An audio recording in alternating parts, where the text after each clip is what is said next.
সুপ্রভাত বন্ধুরা, আমার ঘরোয়া জীবন কাহিনীতে তোমাদের সবাইকে স্বাগত জানাই। আশা করছি তোমরা সবাই ভালো আছো। আজকে 31শে ডিসেম্বর, বছরের শেষ দিন। আর শেষ দিনের আবহাওয়াটা বেশ সুন্দর, রোদ্দুর ঝলমলে আকাশ নতুন বছরের সূচনা দিয়ে যাচ্ছে। আগামীকাল আমরা সবাই নতুন বছরে পা দেব। আশা করছি তোমাদের সবাইয়ের আগামী বছর খুব সুখের হোক, খুব ভালো হোক এবং সবাই খুব আনন্দে কাটিও। আর সবাইয়ের সব মনের ইচ্ছা যেন পূর্ণ হয় এই নতুন বছরে, এটাই কামনা করি। আর তার সাথে সাথে এটাও আশা রাখছি যে তোমরা সবাই বেশি বেশি করে আমার ভিডিও দেখো এবং শেয়ার করো। আর যারা নতুন আছে তারা আমার চ্যানেলটিকে সাবস্ক্রাইব করে দিও। তোমরা পাশে থাকলে আমি নিশ্চয়ই পারবো এগিয়ে যেতে। আর আমার এই ঘরোয়া জীবন একেবারে সাদামাটা, আশা করি তোমাদের ভালোই লাগে। আজকে বছরের শেষ দিনে বাড়িতে রান্না হয়েছে বাঁধাকপির তরকারি এবং মাছের লেজার ঝাল। তোমরা আগেই দেখেছিলে আজকে বাড়িতে মাছের লেজা নিয়ে এসেছে, আর সেটা ঝাল মা রান্না করেছে। ঝালটা এত সুন্দর দেখতে হয়েছে এবং কালারটাও বেশ ভালো এসেছে, খেতেও নিশ্চয়ই অসাধারণ হবে। আর মাছের লেজার টেস্ট কিন্তু আলাদা, যারা খায় জানে বেশ সুন্দর টেস্ট থাকে জানো। সারাদিন আর ভিডিও দেয়া হয়নি, একেবারে চলে এলাম রাত্রিবেলা। দেখো ঘড়ির কাঁটায় এখনো 12টা বাজতে বাকি আছে। 11:30, আর খানিকক্ষণ পরেই হ্যাপি নিউ ইয়ার শুরু হবে, আর আধ ঘন্টার মতো বাকি আছে। এদিকে রাত্রে শোয়ার জন্য বিছানাপত্রগুলো রেডি করছিলাম, তাই অনেকটাই রাত হয়ে গেছে। এরকম রাত আমাদের হয়, আমাদের খাওয়া দাওয়া করতে করতেই মোটামুটি হয়ে যায় 12টা। অবশেষে সেই শুভক্ষণ এসে গেছে। সবাইকে জানাই হ্যাপি নিউ ইয়ার 2025। সবাইয়ের খুব ভালো কাটুক, সারা বছর তোমরা খুব ভালো থেকো, আনন্দে থেকো।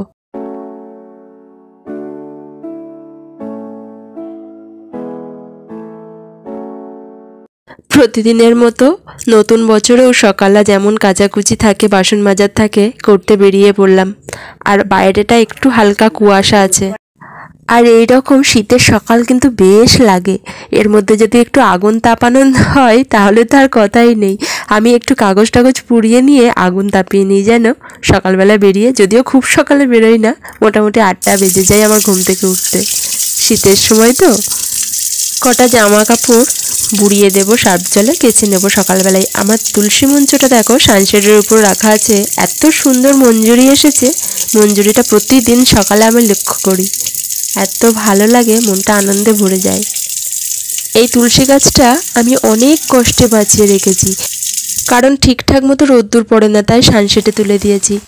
আর আমার একটা খুব প্রিয় জিনিস আমার কর্তামশাই আজকে নিয়ে এসেছে। বছরের প্রথম দিনে লোভনীয় জয়নগরের মোয়া আজকে সবাই মিলে খাওয়া হবে।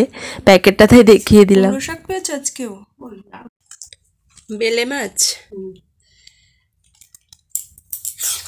কত করে? 400 টাকা কিলো জ্যান্ত আছে। একদম জ্যান্ত এরকম পাওয়া যায় না। সকালবেলা বাজারে গেছো না, ফ্রেশ পেয়ে গেছো। হ্যাঁ, ডগাটা দেখো, লাউ শাকের ডগা কি সুন্দর। দেখো এর জন্য গেল সস্তা, এটা নিয়ে ছুটে গেলাম। আরেক জায়গায় কত এটা নিয়েছে? 15 টাকা, বেলায় 10 টাকা করে দেবে। 15 টাকায় কি সুন্দর। আজকে 1 জানুয়ারির স্পেশাল বাজার হয়েছে বাড়িতে। লাউ শাক, ফুলকপি, বাঁধাকপি এবং বেগুন। বেগুনগুলো কিন্তু একদম কি বলবো, এত সুন্দর ছিল, একটুও দানা নেই, কিছু না। আর বেলে মাছটা দেখতে পেলে, ও ভাজা খেয়ে নেবো এটা। লাউ শাকের সাথে একটু দেবো। আজকে স্পেশাল হচ্ছে এই বেলে মাছ রান্না, বেগুন দিয়ে বেলে মাছটা রান্না হবে। ঝোলা খেজুরের গুড়, তাই না? তেল গুড়, আমরা তেল গুড় বলি, রস গুড়, তেল গুড়। ওর থেকে জয়নগরের মোয়া। আজকে বছরের প্রথম দিনে বেশ সুন্দর মিষ্টিমুখ করা হলো বাড়ির সবাই মিলে, সেটা জয়নগরের মোয়া দিয়ে। আমি আবার এটা ঢাকা দিয়ে রেখে দিচ্ছিলাম পরে খাবো বলে, কারণ দুটো একসাথে খেতে পারবো না। আর এখনই তো এই মোয়াটা পাওয়া যায় সব জায়গায়।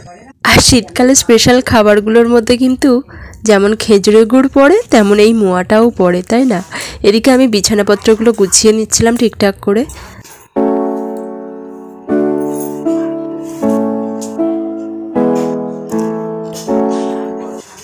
আর আজকে সকালে আর রুটি করতে ইচ্ছা করলো না, তাই আমার শাশুড়ি মাকে বললাম পাউরুটি কিনে নিয়ে এসো, পাউরুটি খেয়ে নেব জয়নগরের মোয়া দিয়ে। আর বছরের শুরুতেই বেশ জাঁকিয়ে ঠান্ডা পড়েছে জানো। এই ঠান্ডায় মনে হয় যেন একটা পিকনিক করি। কবে যে পিকনিক একটা করতে যাব অবশ্যই তোমাদের জানাবো পিকনিকের আগে। আর যেখানে যাব তোমাদেরকে অবশ্যই নিয়ে যাব সাথে করে। আমাদের একটা পিকনিকের গ্রুপ আছে, আমার কর্তামশাইয়ের বন্ধুদের, সমস্ত বন্ধুদের গ্রুপ। আমরা প্রতি বছর এই সময় শীতকালে পিকনিক করতে যাই, আর না হলে কোথাও একটু ঘুরতে যাই। কিন্তু এবছরে এখনও পর্যন্ত হয়ে উঠছে না, জানি না কবে হবে। আর এই যে হ্যান্ডলুম শাড়িগুলো দেখছো, এইগুলো কিন্তু পরতে ভারী মজা, এগুলো ভীষণ হালকা হয়। এই আকাশি শাড়িটা পরে আমি মন্দিরে পুজো দিতে যাই। এইদিকে আমাদের রান্নার তোড়জোড় হচ্ছে, মা মাছ ধুতে বসে পড়েছে কলতলায়। এই মাছে ওজন ভালো, ওই পাবদা মাছ হালকা, আড়াইশো পাবদা মাছ হলে। বেগুনটা দেখো একটুও দানা নেই। এই বেগুন ভাজা খেতে কিন্তু ভীষণ টেস্টি। আর আমাদের দুপুরের রান্না এদিকে কমপ্লিট। আজকে হয়েছে কুমড়ো শাকের তরকারি, আর তার সাথে বেলে মাছ, পেঁয়াজ কলা দিয়ে, বেগুন দিয়ে, ধনেপাতা দিয়ে একটু ঝাল ঝাল মতো। আর এই যে বেলে মাছের ঝাল বাটিতে রাখা আছে, এটা আলাদা করে আমার কর্তামশাইয়ের জন্য রাখা আছে, কারণ ও তো অনেক দেরি করে খাবে, ওই কারণে আলাদা করে একটু তুলে রাখা হয়। আর এই যে আমাদের তিনজনের জন্য বেলে, আমার শ্বশুরমশাই, শাশুড়িমা, আমি তাড়াতাড়ি খেয়ে নিই। আর আমার কর্তামশাইয়ের দুপুরের খাওয়া খেতে করতে সেই বেলা 4টে হয়ে যায়, তখন আমাদের চা খাওয়ার সময় হয়ে যায়। আবার আসলে ওর কাজের সিস্টেমটাই ওই রকম, তাড়াতাড়ি বাড়িতে আসতে পারে।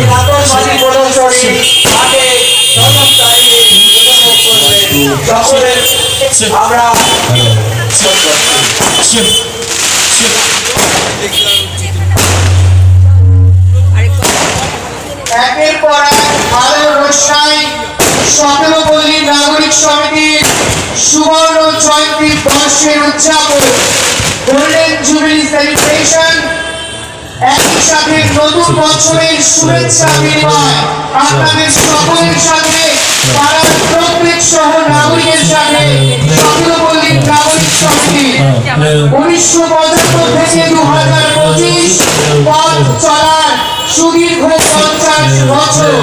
আজকে বিশেষ আকর্ষণ আতশবাজি প্রদর্শনী আপনারা দেখছেন 17 পল্লী ক্রীড়াঙ্গন থেকে সরাসরি।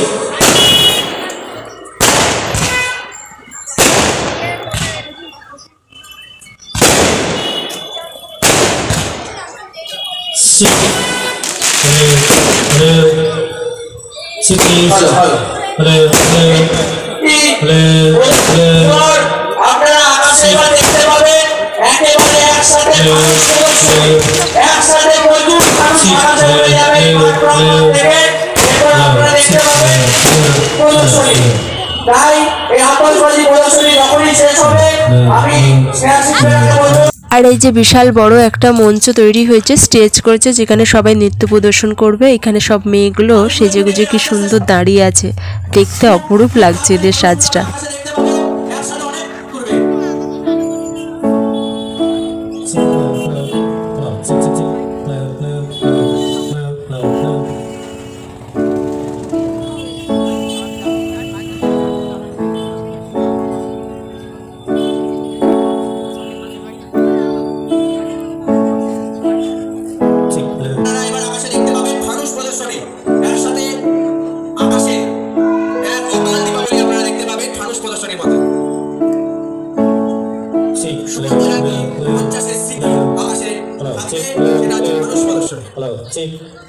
আগামী 4 তারিখ থেকে এই মাঠে আবার পৌষ মেলা বসবে। আর ওই পৌষ মেলাতে যখন আসবো তোমাদেরকেও দেখাবো কত সুন্দর বড় এখানে পৌষ মেলা বসে।